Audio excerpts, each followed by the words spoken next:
Well, thank you for joining us this morning.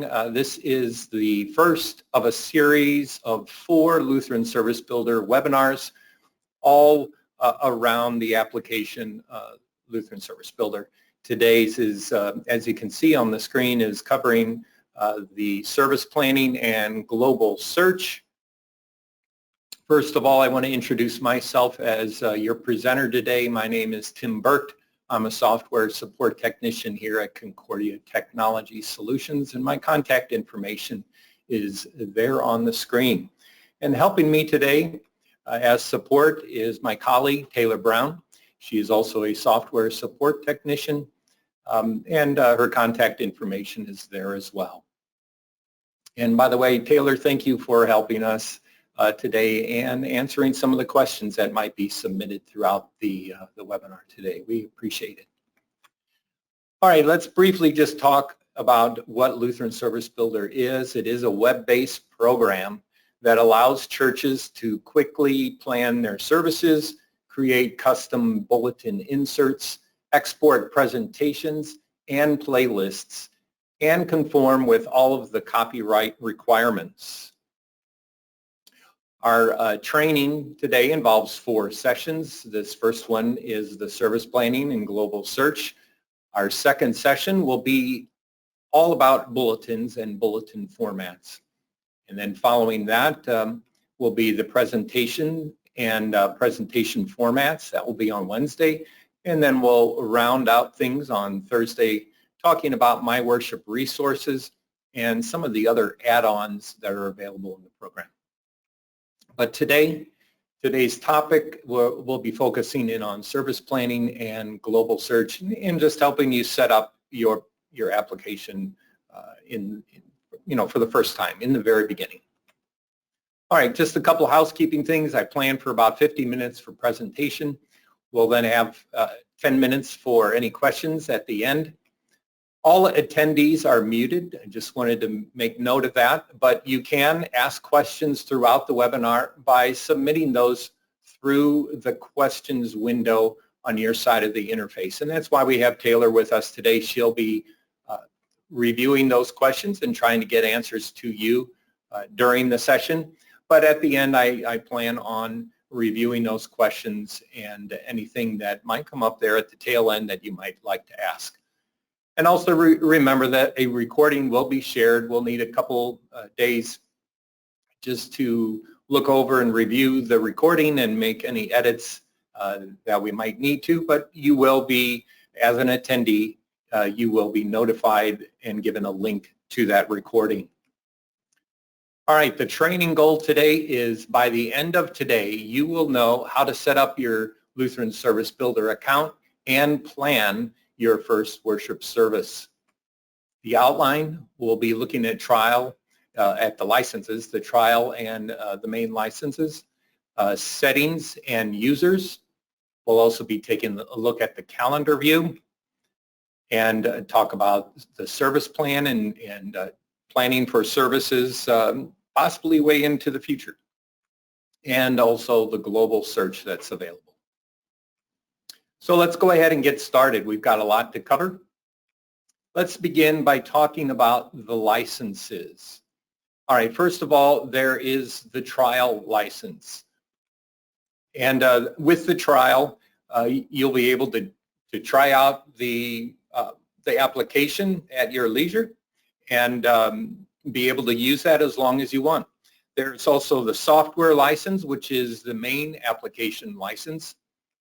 We also have a hymn license available that will allow you to reproduce hymns from the Lutheran Service Book and print them out in bulletin form and also display them in a PowerPoint presentation. And then we have also a number of add-ons that we'll be talking about later on in the week. The Concordia Organist, which is an additional subscription, and that allows you to make use of the MP3 audio files that we recorded of the actual organ accompaniment for liturgy and hymns. We also have a subscription to the new One and All Rejoice hymnal, more of a children's type of hymnal, which adds to the the number of hymns that you'd be able to use within Lutheran Service Builder. And then finally, creative worship, which is also another add-on subscription. So we'll talk about those later on. Let's start with the trial option, or the trial. I guess it's really not a license, you're just in trial. At this point in time, you would have read-only access to everything in the software. You can also use this as long as you want. The trial is available with no time limit, and you'd have read-only access to everything within the application. But you'll need to remember that there is no ability to export, and that no rights to reproduce or use content. So you wouldn't be able to print anything, to export anything from the application. It's mainly just a read-only access on your screen, and that's available in the trial. So if you haven't signed up for a trial yet, now would be the time to do that. Let's talk about the software license. The software license gives you full access to the online software. It also gives you the rights to print and use the liturgies. It gives you rights to print and use all public domain hymns. So in the hymns, there are some that are public domain that you don't have a copyright for them. And so just the software license will cover those public domain hymns, but there are a good amount that are still covered under copyright. And then you also have the rights to stream and upload video recordings with the software license. And since we just talked about hymns a little bit, let's talk about that license as well. The hymn license is another subscription that does require a cost, and you must have the software license to use Lutheran Service Builder, first of all. But the hymn license would give you rights to print most hymns with just a small amount of exceptions included in the license agreement. But everything pretty much that you see in the Lutheran Service book would then, you'd have the right to be able to print all of those hymns, whether in text or with the melody line. And you do have the rights to stream and upload video recordings with that hymn license included as well. So, now is the best time, if you haven't started a trial already, to see what all this application can do. You can start your free trial at lutheranservicebuilder.com. All right, let's go ahead then and go to the product. Let me bring up my internet browser here. And you'll notice here in the URL field at the top that we're heading to app.lutheranservicebuilder.com. That's where you access the application. Once again, that's app.lutheranservicebuilder.com. And when we go there, we'll end up in this particular view, the calendar view. We currently have the month of August on the screen. And in order to sign in, what you'd need to do is, and if you have a trial or if you have the software and hymn license as well, the sign in option is here in the upper right corner. So I'll click sign in, which reminds me, let's see, let me take care of a couple extensions real quick. I apologize here.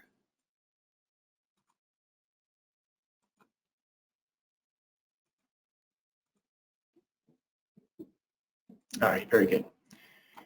All right, so I'm going to go ahead and sign in to my own account here.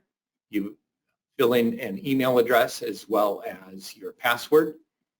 And then if you don't have an account yet, when you arrive at this particular URL, you can create an account, and that would set you up with a trial account. I'll go ahead and sign in. And so now we're back at this calendar view once again, and we've got the month of August. In the upper right corner, you'll now see, instead of the word sign in, we have a gear, a settings icon. So let's go directly there and begin talking about some of the options here under settings to help you set up your account initially. So when you click on the gear, you should see your name, possibly a church name, and especially the email address that you've signed in with. The next option in the drop-down menu is the calendar. That just brings you right back to this particular view. There is also a global search option, which is the same as this little magnifying glass here in the upper right corner as well. My Worship Resources, there's a drop-down menu of those. Those are custom elements that we'll talk about in session number 4. The next menu option is to import from LSBX files. This is a little bit outdated and won't be used that much anymore at this point in time. We used it quite a bit when we were migrating over from our previous version of Lutheran Service Builder, so I won't go into any more detail on that. Underneath that option is bulletin formats. We'll be covering that in tomorrow's session, and then presentation formats on Wednesday's session. And then I want to go into the account settings, but before we do that, let's just go to preferences. Let me explain preferences here for a second. There's just a few items. Under preferences is where you can put your first and your last name, and it should show the email address that you created your account with. And we would appreciate if you just went ahead and typed in a first and last name. That helps us out if we're servicing you through chat. And with that in mind, let me just point out our chat option. It's in the lower right corner here. The little circle with the letter I is our information center. When you click on that, you would then be able to search our Help Center articles here. And you can search on any, let's see, let's type in liturgy. And you then could look up articles that bring up the word liturgy within those articles. You could also go to our online help center just by clicking on the link here, and that takes you to the Lutheran Service Builder Help Center directly, where you can again search or look topically through the Help Center or FAQs, or even submit a request. There's some featured articles here and the knowledge base listed underneath there. That's all available in our Help Center. And I also wanted to point out here in the lower right corner, along with the Help Center, is the ability to send us a message. You can click on that here as well, and it would just be filling out an email. You fill out the subject line and your question in the body box, and then just click send, and we'll follow up with you then through email. And at the bottom of the email form is our 800 number here as well. And so that's the number that we prefer that you use if you're calling us for some help. I'm going to go back here one screen. And I also wanted to show you that we do have chat available if there is a technician available in the chat channel to take your questions. And so chat is something that is fairly new to the program here, adding it to there. And I would recommend that you use it if you're comfortable with using chat. Sometimes our phone lines can get a little bit backed up with help support calls. And so you might get a little bit quicker service with chat. It's just a matter of clicking on the underlined link here, and you can type your message here. I believe Taylor should be in the chat channel, even though she's helping us today.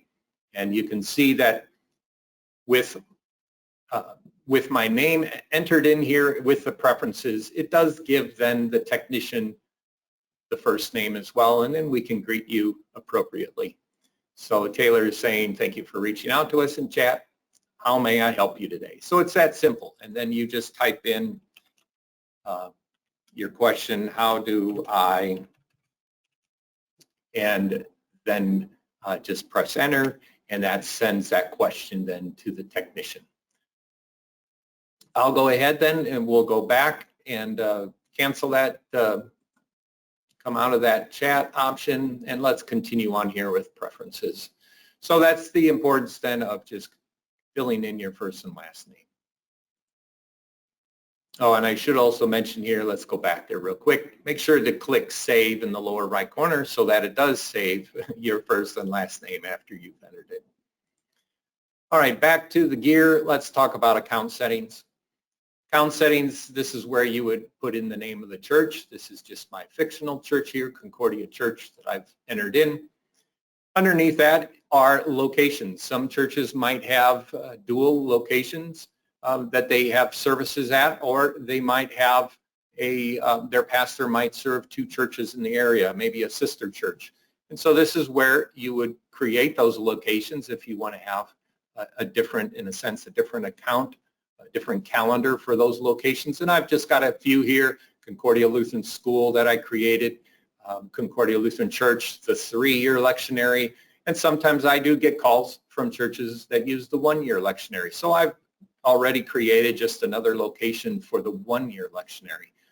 And oftentimes we might get calls on how to choose the lectionary. So let's just say that I'm creating another location here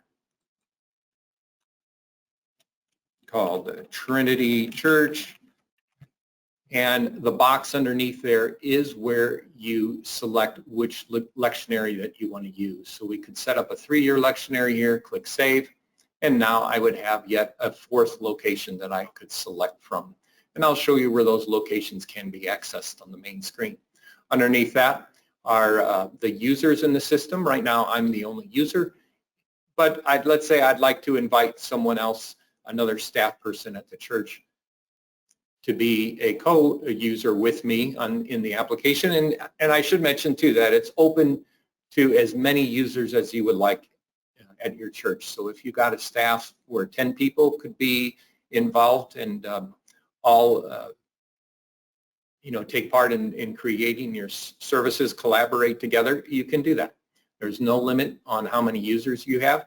And you would drop down to this invitations link, click on new link, and I'll just go ahead and invite my colleague, David Brown.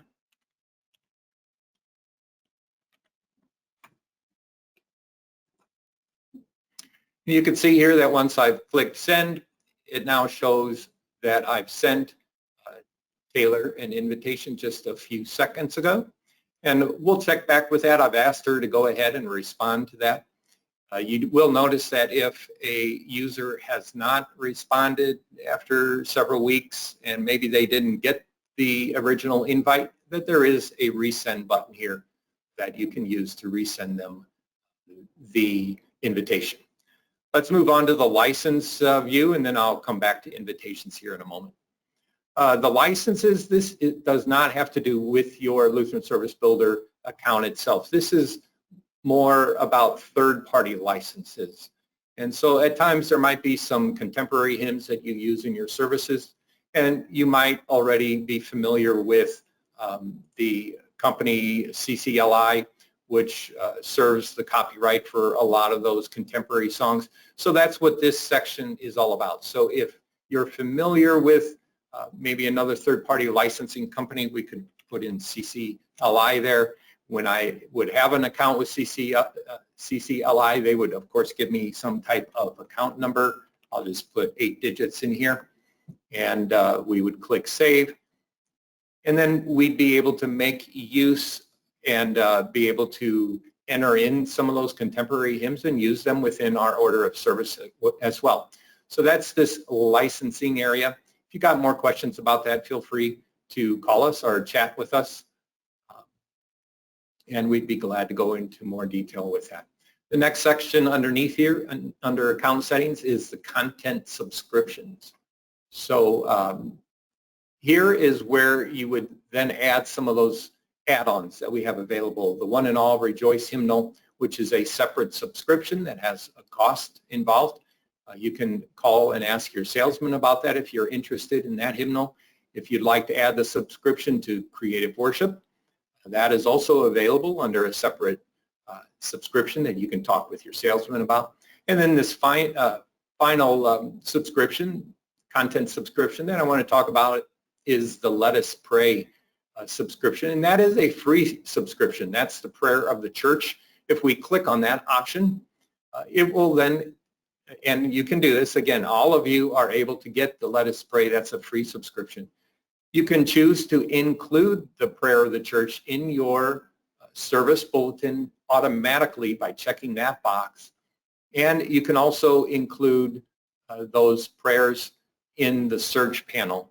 So both of those are options. You could subscribe to the free Let Us Pray subscription and not have either of the boxes checked, but normally I like to have those checked. I do like the automatic option here of having the prayer of the church appear in my order of service as well as included in searches. And then the very bottom of the screen is the danger zone. You don't want to click on the red text there to delete your account unless you have two accounts that your email is a part of. Sometimes staff will create a trial account first and then later on get invited to the church account. So their email address will be linked to two accounts. If that's the case, you can log in or sign in to your trial account if that's the one you want to delete. Sign into that one and then come here to account settings, click on the link, delete my account, and that will delete that secondary account that you have. But other than that, I would stay away from the danger zone at the bottom of the screen.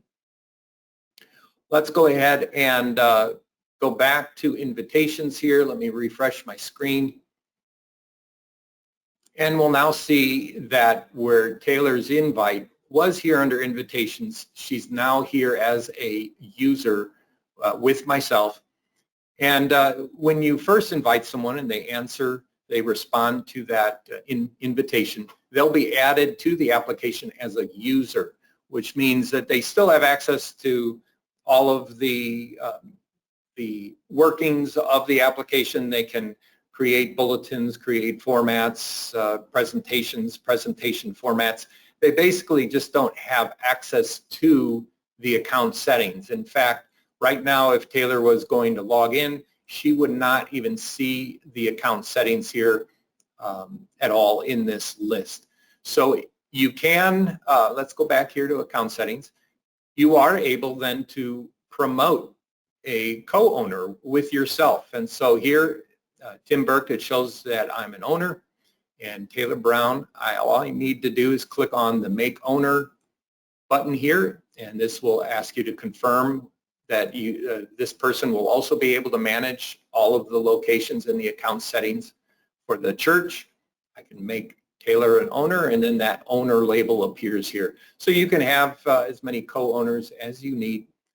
But other than that, when the person is first invited and responds, they'll be signing in with just a little step down version of permission, and that is the user permission. So most of your users, might be just that, users, and you might have just a couple co-owners. So that's how you end up promoting someone. Later on, you can always revoke ownership and just click on that button. That will confirm that you're revoking the owner status from that user. And now Taylor is back just to being a standard user without access to some of those account settings and locations, etc. All right, that's about it for our account settings. Let's, and also any changes you make, go ahead and click Save in the lower right corner. All right, now we're back to the calendar view. Since we were here in the upper right corner, I did want to point out the locations that you created, if you create any locations. A lot of churches will just have one location, and that's fine. But the locations will appear in a drop-down list here. Here's that Trinity Church one that I just created, and then my 3-year lectionary location and my 1-year lectionary location. That just helps me being able to answer technical questions from the callers that we have. Your church might just use the one location, and that's fine. Don't think that it's required to create multiple locations. We can work through the calendar view here with the bracket arrows on each side. We can go to September, and you can see here on the calendar are already the church holidays listed. In October, Pentecost 16, 17, it even gives the pyramid colors here of green for some of the other services. If you make use of them, they're in red. But as you go through and we get to Advent here at the end of November and in December are in blue. But you see all of the the church holidays. Let me get back here to August, where we currently are at.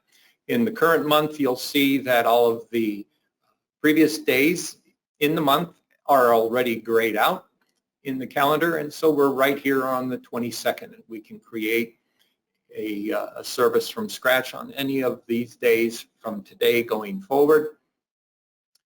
Let's see. You'll know that you have created or started working on a service by seeing the text in more of a bold color. You can see maybe this 10th Sunday after Pentecost and the 9th is more of a bold black than the Pentecost 11 that we have here. And so you'll be able to see those services that you've already worked on. What we're going to do today is work with next Sunday's service on the 28th of August, Pentecost 12. If I'd want to create a service for that particular day, I can just click on the holiday itself, on the text on the calendar, and it will open up to the Propers view. And here in the Propers view, it shows us the date at the top, the name of the Sunday, Propers 17C. We're in Series C. It gives the Old Testament reading here, followed by the Psalm and antiphon being verse 2. We have the epistle listed here according to the lectionary we're in. The gospel is Luke 14, 1 to 14. The introit is listed as well, along with the collect of the day, the gradual, the verse, and it will also show the hymn of the day. So this view here, just the Propers, can be used for reviewing, what readings are in a particular week of the church calendar. And this also, by the way, will work very nicely on a phone. So if you're got your cell phone, your smartphone, and you're wanting to just review the Propers on a particular Sunday or read the scriptures for that particular week, you can use your phone and it will display in that format just as well. You'll also notice here on the left side that now our calendar is more kind of like a column of dates. And we're here in the selected one, the blue background of Pentecost 12. You can see some of the previous Sundays in August, and then the future Sundays in September and then October. And you can click on any of these as well. We could click on Pentecost 13 and review the Propers for that day, Proper 18C. But I want to go back here to 12 next Sunday. So in this particular view, you'll be able to review those readings. But in the upper right corner, if you want to plan this service, then that's the button that we'll be clicking on here in a minute. What I want to do, though, too, is just show you in the upper left corner is an icon. It's kind of the Lutheran Service Builder icon here. We can click on that, and that will return us back to that calendar view that we were on a moment ago. So that little icon in the upper left will always get you back to this view. I'm going to go ahead and click on Pentecost 12 once again, and this time now we're clicking on Plan this service. All right, in the service plan, you'll notice, again, the date here in the upper left, the holiday. We have a tab here that says Propers for Pentecost 12. That will take us back to that previous view. But now that we clicked that we did want to create a service plan, then that we have that tab here at the top as well. So we can switch between these two different views, Propers and service plan. And the service plan was designed for those churches who like to plan their services sometimes months in advance. You can begin to pull together the resources that you'll use for any particular week. So for example, the readings for that particular 12th Sunday after Pentecost are already listed there for you from the lectionary. You can always add another reading as well with the link just by clicking the add reading link. And a search panel shows up here on the right where you can type in the reading itself if you know what you wanted to use. Let's see, let me get back to the original here. It does show you the readings for Proper 17C, but you can also look at suggestions for the previous week or look at suggestions for the following week, suggestions for Bartholomew or the martyrdom of John. Oh, those are all listed here too as well if you wanted to see scriptures relating to those holidays and put them in this particular service. But that is the way to add any additional readings that you'd like to have. Underneath that would be where you pull together your hymns. So when you're adding hymns and you're planning your service, you may be planning or not know exactly what hymns you're going to choose as a finally, but you might pull together maybe 10 hymns that you'd like to pull from, your source of hymns. So you can add as many hymns here. It's not to say that you're going to use them all. You're just, once again, pulling your resources together, pulling the hymns. And when you click on Add Hymn, the same thing happens. A search panel shows up on the right, and this time it's all oriented around hymns since it knows where you've clicked on the link. And it's going to show you the suggested hymns for Proper 17C. It will show you the hymn of the day. So let's say I will make use of that. So I click on that, and it then puts that hymn here on the list. I can add another hymn. We'll open up that search panel again. And now these hymns in this section are hymns for the readings for the day. And so you'd be able then to choose hymns that would be associated with those readings. And so I'll just use some of these hymns right here at the top. We'll click on that one. We'll add another hymn here and click on 844. And then we'll add yet another hymn and choose 635. So I have a list here of 4 hymns. In fact, let's just make it 5. And let's go with 695. I may not use all 5 of these hymns in my service, but all I'm doing right now is planning ahead and pulling together those resources I might use. If I don't know what a particular hymn sounds like, there is an option here that once you've selected a hymn in your search panel, right up here in the upper right corner is a little preview button. And when you float your cursor on it, it says show or hide preview. We'll go ahead and show the preview, and it gives you then the stanzas in text form of that hymn. You can also then see that hymn in a melody format, and that will show you then the melody line of that hymn. And next to that tab is a little play button. So let me turn up the speakers here, and I hope that you can hear that. If I click on the play button, this is what you'll hear.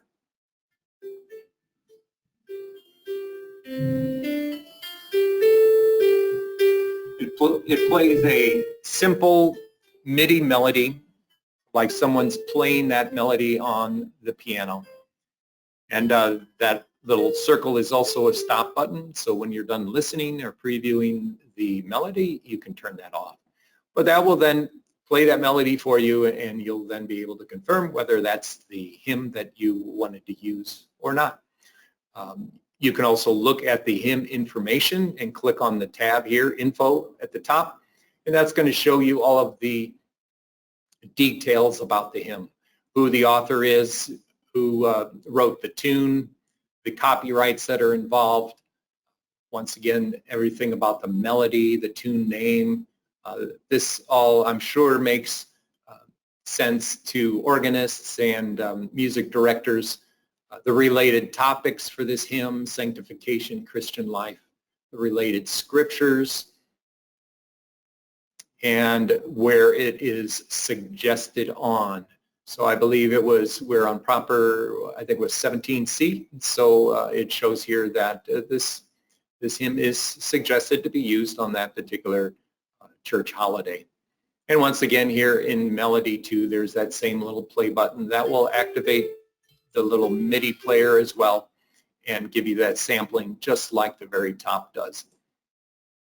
And then once you're done previewing the hymn, you can just click on that same button which is now over on the left side, the preview hide button, and it will hide that, that hymn. And let's see here, regarding hymns, to the right of the hymn name here in the search panel, there's a little box. Right now, most of these say NA, not available. This is what would show the usage for hymns. I do have one here at the bottom, which does have a usage usage in that little box. We can click on that box. It does say 8 weeks. I know it's kind of hard for you to probably read on your side. It does say it was used 8 weeks ago. Clicking on that box will show that it was used on July 3rd of 2022. And if you've used a hymn, let's say 5 times during the year, it will show all 5 previous services once you click on that little usage button. So that's all there on the far right edge of the search panel. If I maybe click, well, let's see, click on the hymn again. If we browse all hymns here, might have a couple others with some usage on there. This is my demo account, so I tend to create services to help customers out, but then I delete them right away. Probably, here's one, Come Holy Spirit Creator, Blessed. It shows 3 months, June 12th. And so that's where you'll be able to find how often you've used a hymn, or even be able just to see those hymns that you use most often, because there will be a usage reading given there in the hymn column. All right, moving down, we'll go on to order of service. You click on the word empty, and then the panel on the right will show you different orders of service to choose from. We put the divine services at the top because that's generally what you'll be picking from. So let's say you click on DS3, and then that puts the divine service here on the left side. But you will see other types of order of services here, the daily office services. You've got a funeral service, seasonal services, seasonal rites, baptism, pastoral care.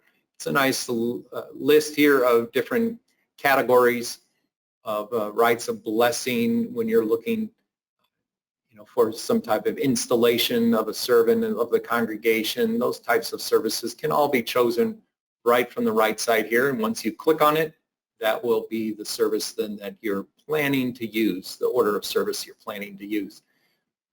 Then underneath that is additional rites. We can click on that link, add a rite, and this is where we would add something possibly like baptism.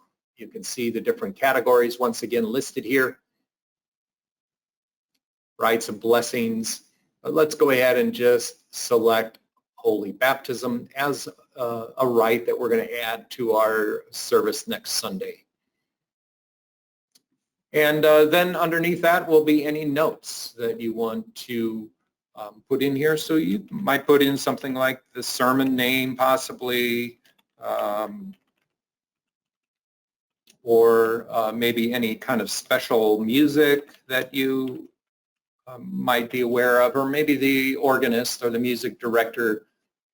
If that person, that individual is logged into the account, then they can leave a note here that the special music will be such and such a song.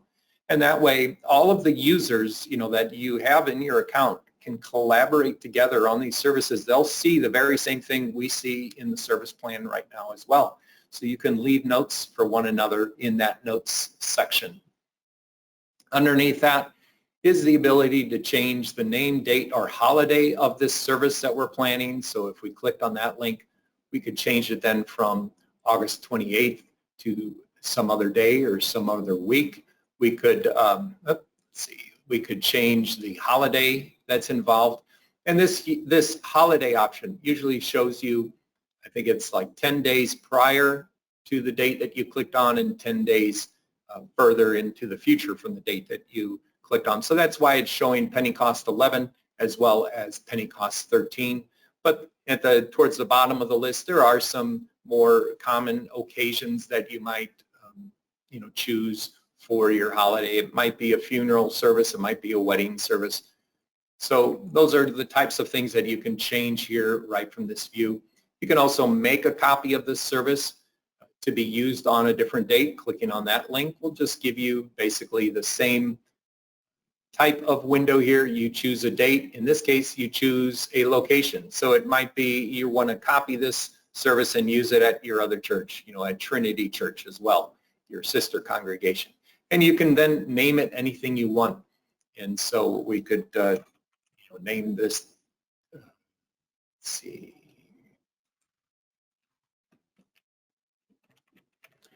we could name this test and put that, well, now it's in the Concordia 3-year location, just like I have here as well. And then there's also the option, once again, in kind of a red type, that will delete this service the way we have it planned. So that's kind of another danger zone type of option. You would be deleting the service and have to recreate it if you click on that link. But that way also, for example, we can go back to the calendar here. And right now there still is the service that we originally created, the one that I copied, test. And if I want to still work with another service on this same date, instead of clicking on the text itself, I can click in an open space on the calendar, and it will create that window of choosing a date, choosing a holiday. I'll go ahead and call this one test number 2. Plan this service.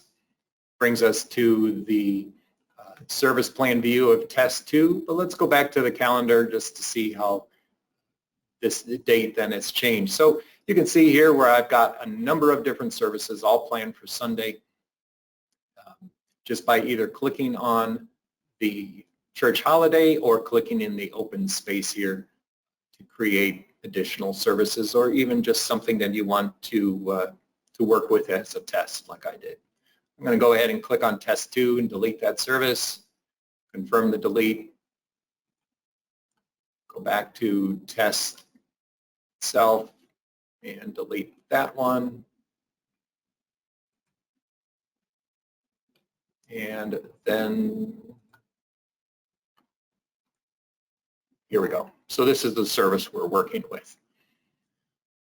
All right, and then as I mentioned earlier, the calendar column here on the far left is available. You can jump from one service to then, this is the 12th. We could go to Pentecost 13, review the propers, plan the service, review the readings, add any reading we'd like, choose some hymns that we'll be working from, and let's see, I do need to remove my browse all hymns here. Let's redo this again. Should be showing us the hymns for that particular church holiday. Let's refresh. There we go. So this would be the propers for Series C, number 18, the hymn of the day, How Clear is Our Vocation, Lord. Click on that. I've added that. We can choose the order of service for that particular week, rites and notes, etc. All right, let's talk about the global search option as well. So I pointed out earlier that there is a magnifying glass in the upper right corner, which serves as the global search. Pardon me. And you can also access it through the gear, the settings icon here in the upper right corner. Clicking on that will give us the option here to select search. And that's when this global search panel shows up here, and you use the top of the search column to type in what you want to search for. And as soon as you click your cursor in the field, you'll already be given some helpful hints on how to search. You can search just on any words, any text, so you could type in Mighty Fortress as it is given here as an example. You can use an exact phrase and put it in quotes. So silent as light would give us some other options. You can search by Bible reference just by typing in Romans 8 verses 1 to 2, any scripture, any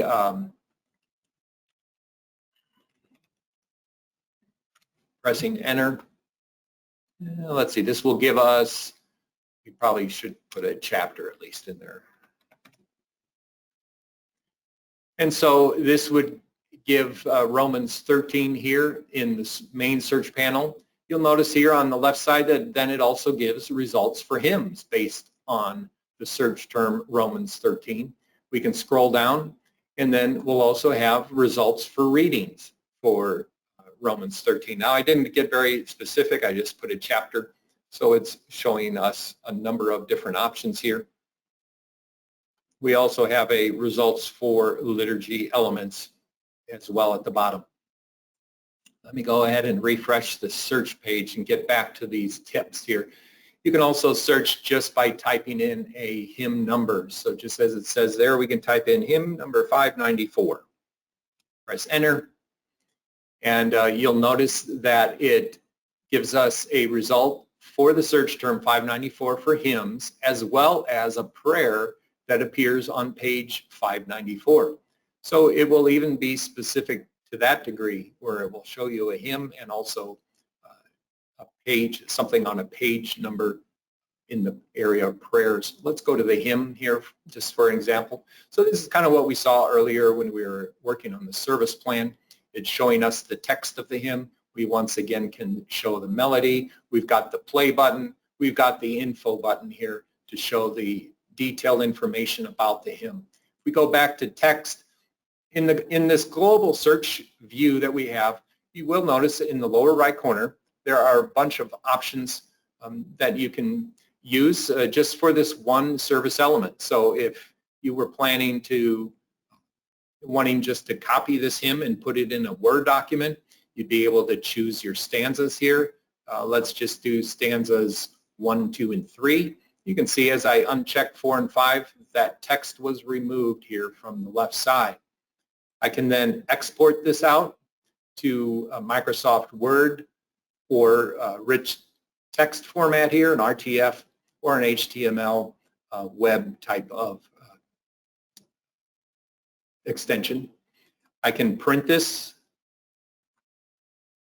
and it will bring up the Internet browser's print function. There's the 3 stanzas that I selected and choose that print option there to print it on through my printer, or I can just copy this.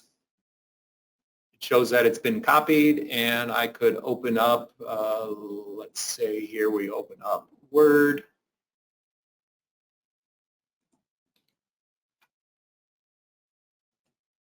And there it pastes the 3 stanzas of that hymn right in Microsoft Word. So that can all be done here from this global search option, which was that magnifying glass that appeared in the upper right.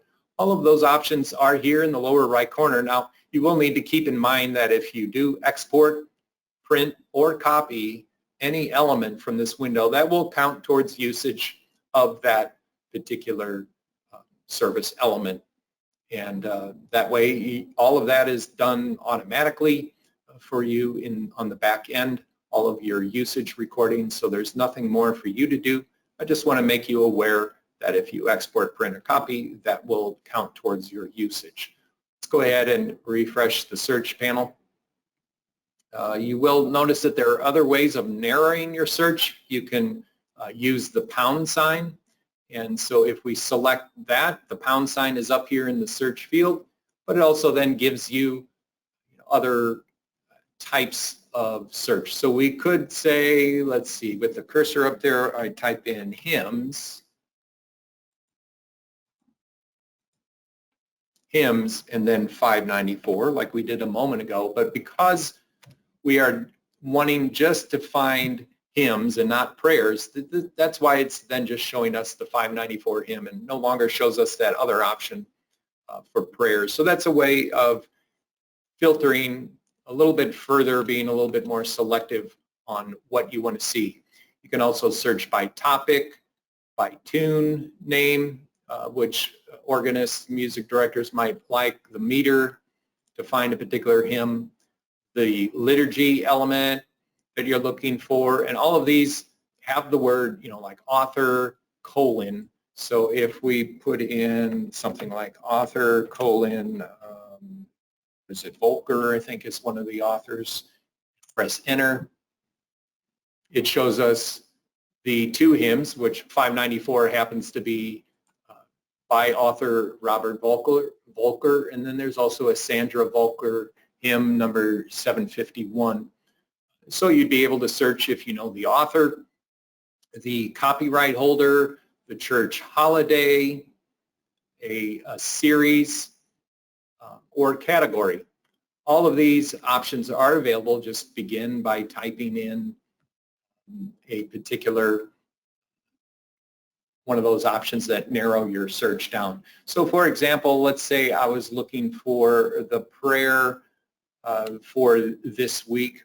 I could go as far as just typing holiday, colon, put in parentheses, proper 17,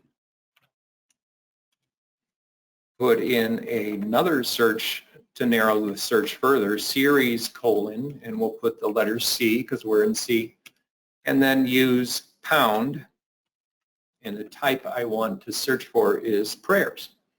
I press enter, and it gives me the prayer for proper 17. O Lord of grace and mercy, teach us by your Holy Spirit to follow the example, etc. I could then choose to print, copy that, export it out.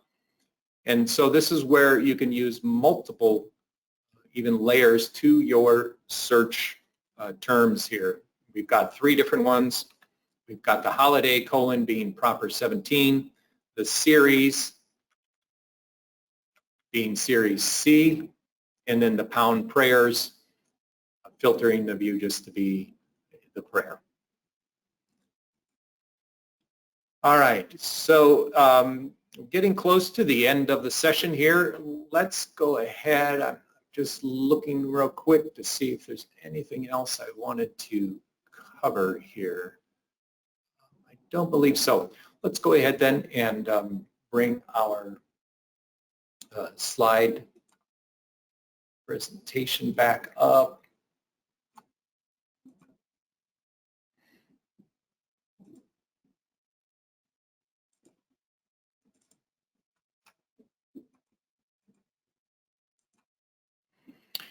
All right. So there are a number of ways that you can get help from us here at Concordia. You can look at the online help center, which I demoed for you earlier. There's the in-app chat, which I gave you an example of, just chatting with Taylor. There's our email address, support@cts.cph.org, or you can call us at 1-800-346-6120, Monday through Friday, 7:30 to 5.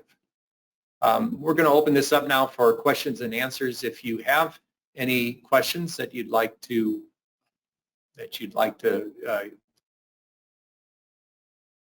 go to webinar questions window there on your end of things and type that in. I see that there has been some that have come through. And remember, a recording will be emailed within 48 hours. That's just an estimate. Can't guarantee 48 hours for sure, but we should be able to get something out by then. And if you are watching this at a later date, the recording of this, then please send any questions you have to support@cts.cph.org. All right, I'm going to review some of the questions here. Just bear with me a little bit.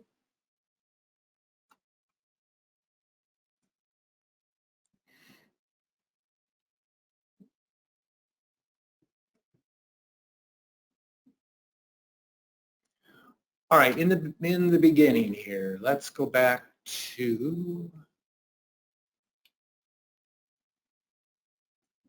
all right, Daniel had asked that he didn't see a way to add the other subscriptions. And I've come here to the settings, the gear wheel, to account settings, and this is where you add some of those other subscriptions. He had asked about, I think it was the children's hymnal, One and All Rejoice. You do need to talk with your salesman first about getting that subscription and paying for it first, then for it to show up under your account here under settings. I believe that is probably the steps that you'll need to take. So first talk with your salesman, and then that option will be given you under the subscriptions that you can add. Unfortunately, I mean, we don't have it where you can click on the option here and then it will take you through a payment process. We don't have that quite linked up quite like that. So talk to your salesman first, either about One and All Rejoice, Creative Worship, or even the Concordia Organist, which we'll cover later in the week. Hope that answers your question, Daniel. All right, and then Melanie asked what time of day and days of the week is chat supported.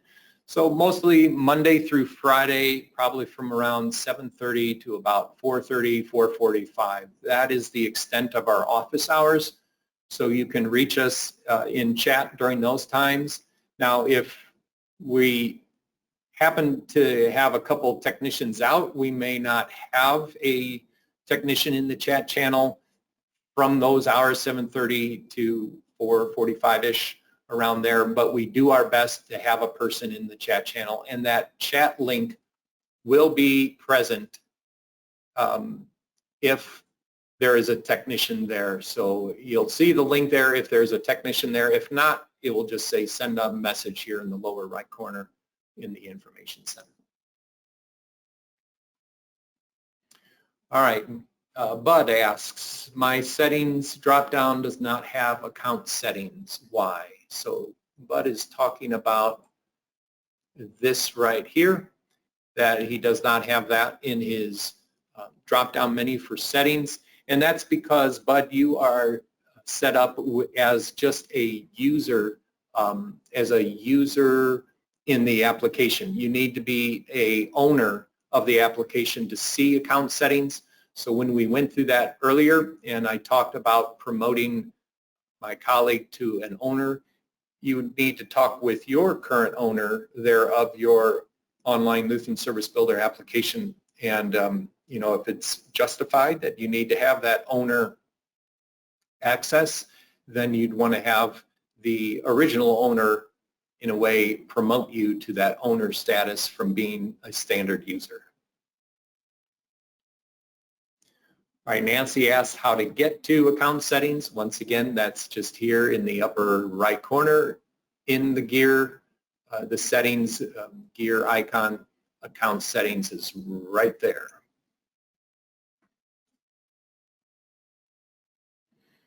All right, Nancy also asks that their administrator or owner is no longer employed. How do you resolve a situation like that?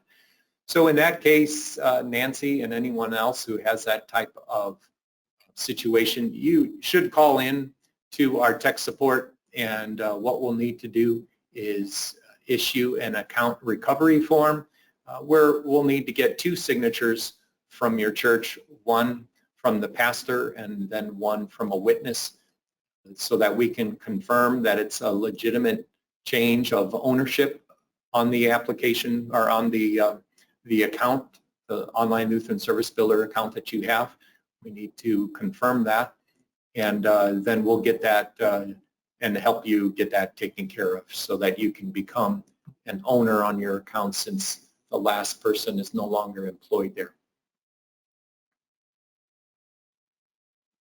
And Natalie says that it would be nice to have a today button here in the calendar view.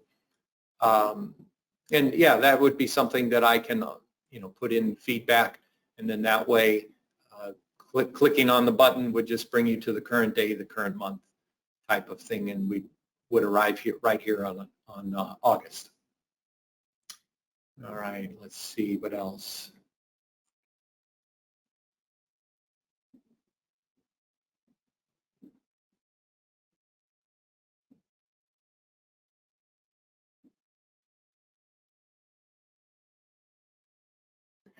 So Bernie says that he has a 1-year lectionary service on Sunday and a 3-year lectionary service on Wednesday.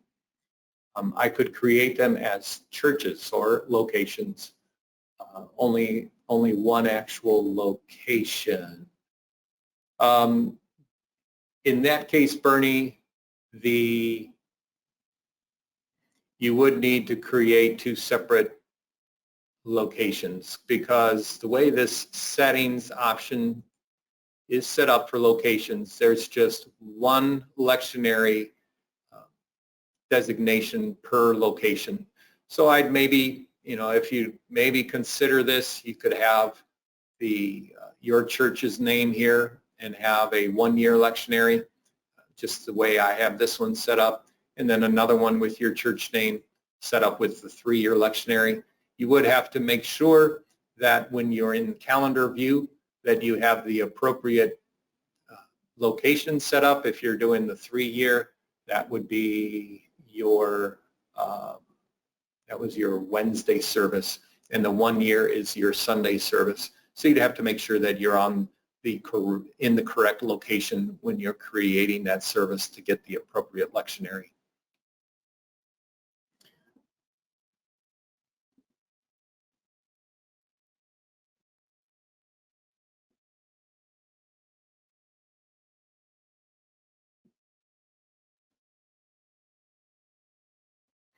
All right, Bud is asking about in the Propers tab. Let's go back to the 28th here.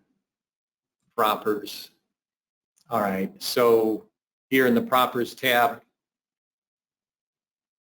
for a service, it has the verse numbers.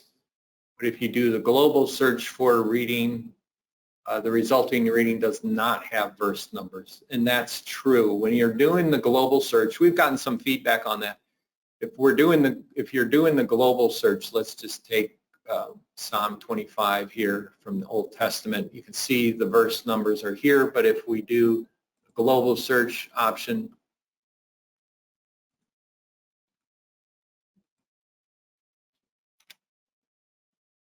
that in this particular view there is the numbers are not included, and so when you export, print, or copy this verse, it doesn't include the verse numbers, and that's true. That's something that we've gotten feedback from.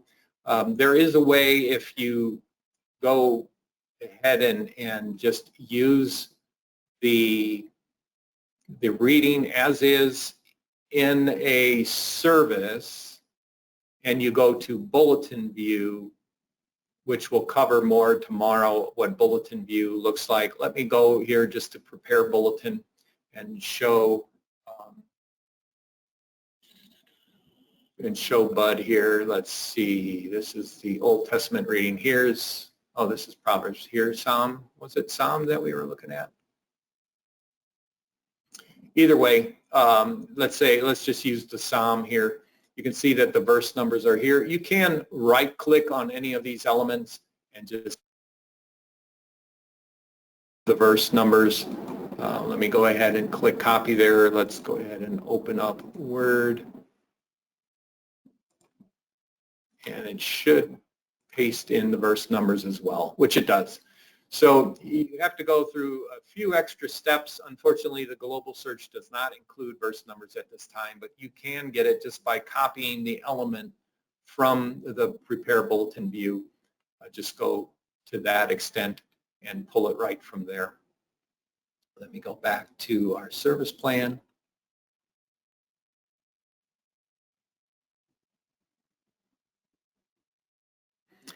All right, Melanie asks, is there a way to correct a hymn usage from a prior service? No, there is not.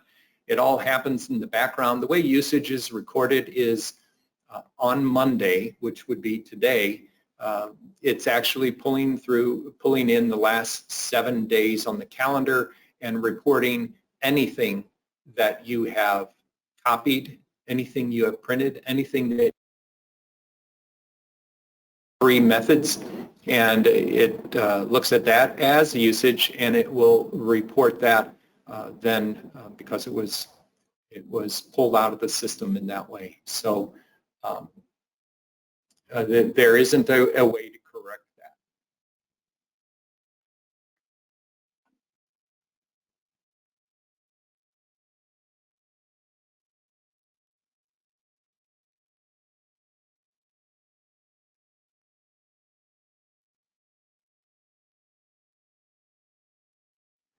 Yeah, Don asks about editing preset styles of propers in the order of service. We'll get into that in some of the sessions here coming up in the next couple days. Don, trying to think if I believe that we could possibly look at that either tomorrow when we're covering the bulletin formats, or it might also be covered on Thursday when we're looking at My Worship resources and customizing service elements.